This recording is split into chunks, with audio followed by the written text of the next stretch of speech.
Hi, this is Sally Morgan, physical therapist, craniosacral therapist, and Tellington T-Touch practitioner for animals and people.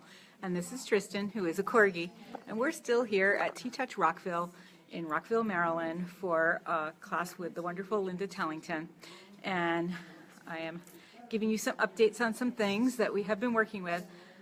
As those of you who watched all of the rap talks may recall, I've been having some trouble with Tristan in the car for a number of years. When I get out of the car, he kind of goes nuts in the back seat. And when I introduced him yesterday, Linda set up a situation where another experienced practitioner could work with him in the car while I was moving around the car to help him get used to the car. So I just wanted to show you a couple of the things we did because it's made a huge difference. As I told Linda, if I started with him at what I would call a 9.5 of alarm when I'm coming and going from the car, with just 3 sessions with Diana for like 10 minutes each time yesterday working with him, he's down to like a 2 when I get in and out of the car, and I don't even have to do that much with him. But the combination of the 2 wraps, I think, is what's working, plus feeding him.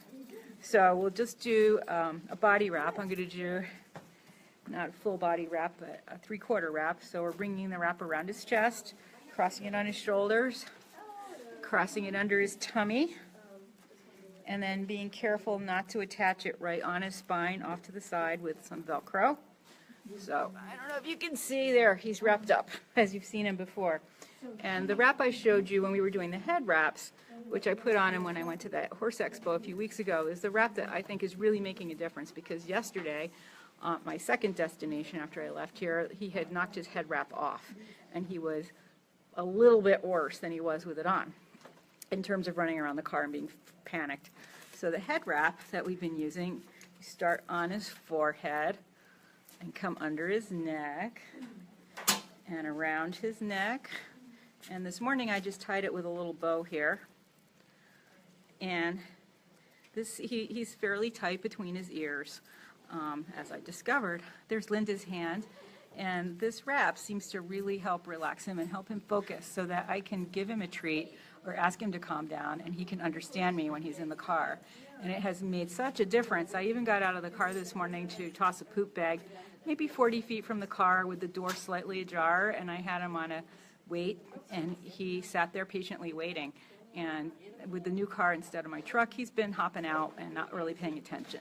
So I am so proud of him because he's getting so much better. And I think these 2 wraps are really the key to some of his success with this. So I encourage you, if you have a dog that has issues with you leaving separation anxiety or getting in and out of the car, or maybe at home when you lock him in a small room or something, try these couple of wraps. You don't want to leave him on him for a really long time. Like, I can't do a 3-hour drive with these wraps on him, but to just do a 10-minute drive from here to where I'm staying, he's fine in them, and it really does help him. Once the car is moving, he's great, and once I'm actually out of the car, he's great.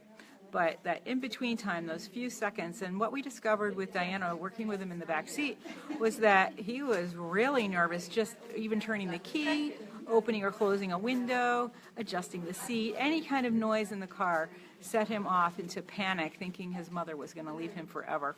So, and it's no coincidence that I have a friend who wrote a book, and the first word in every chapter is "I thought you were dead," and it's a first-person narrative about a dog. And whenever the fellow leaves and comes home, which he does because he's got a lot going on in his life, the dog says, "I thought you were dead," even when he just goes to get the mail. So I think Tristan, I don't know if all dogs think that, I really don't think so, but certainly when I'm about to get out of the car, he thinks I'm going to leave him for a really long time, and he's going to be really desperate.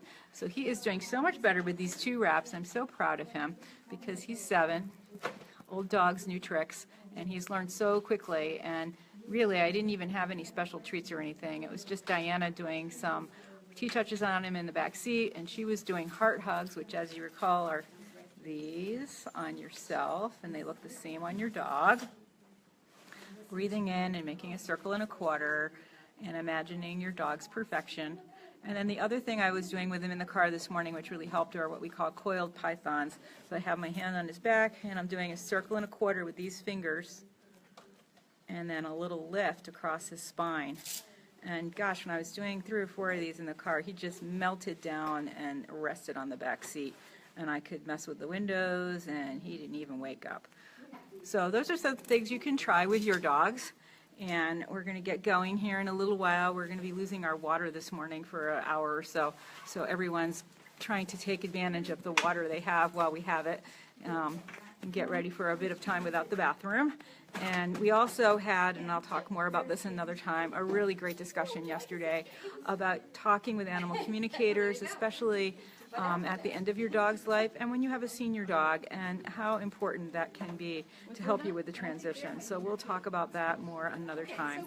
So thanks for joining us for a quick episode of Conversations with a Corgi, where Tristan is showing off his raps that have saved him in the car from being a bit of a naughty boy, and now he's a really brave boy in the car, aren't you, Tristan?